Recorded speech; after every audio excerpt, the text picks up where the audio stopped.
feature presentation. Thank you so much for taking the time to do this. I'm curious about something to do with Valentina Allegra de Fontaine. There's a line in the film that you have where righteousness without power is just an opinion. Yeah. It's a great line. You say it with such gusto and strength, but knowing this character more so than we have in past films, because you've appeared in a guest spot here or a post-credit scene there, did your opinion of Val change? And do you see her as a villain or an anti-hero? I see her as an anti-villain. I see her as somebody who's hugely complicated. She may not have a very strong moral compass, but in the movie you have an opportunity to really learn why she's built the way she is, and what is a little bit of her background, and why she has this rather insatiable, or not rather, quite insatiable desire for power and control. And she's hyper-focused on it. Yeah. And there's a bit of a comedic element to it as well, where you look like you're having so much fun in developing that character. The career that you have, I look at everything from John Carl Buechler's Troll to now.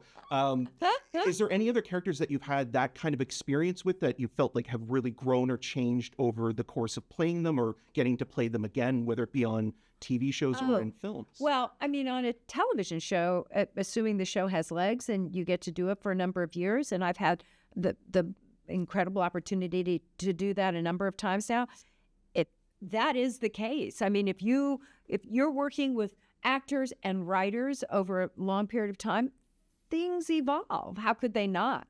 It's like, to a certain extent, it's like little chapters with the same characters. And so you're sort of following the thread, and things become revealed to you as you go. Yeah, absolutely. I was curious about that because of the serialized storytelling narrative in this. It feels like television has become more like film, and film in some ways has become more like television in a way that we're seeing these stories continue on. And, someone like yourself has incredible experience with that. Another question I wanted to get your opinion on, there's a bit of a marketing campaign and even conversation that this is a very grounded movie in comparison to past superhero movies. Yeah. You have also worked on two really underrated films that A24 has released Tuesday and You Hurt My Feelings. Yeah.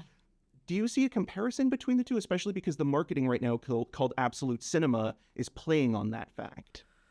Well, I think that in both You Hurt My Feelings and Tuesday, those had very strong narratives.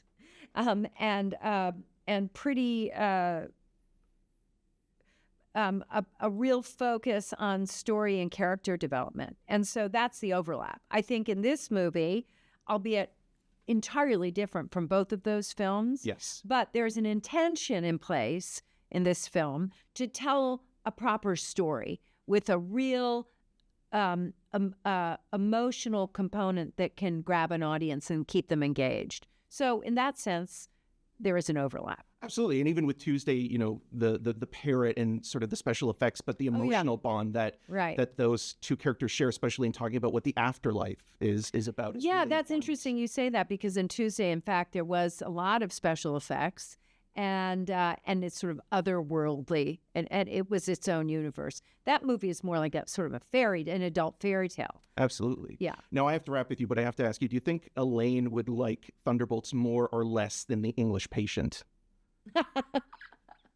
I think she'd like Thunderbolts a lot more than The English Patient. Awesome. Well, thank you so much for your time. I really appreciate it. Really appreciate it. And I grew up watching Troll all the time. That's hilarious. I'm sorry for you.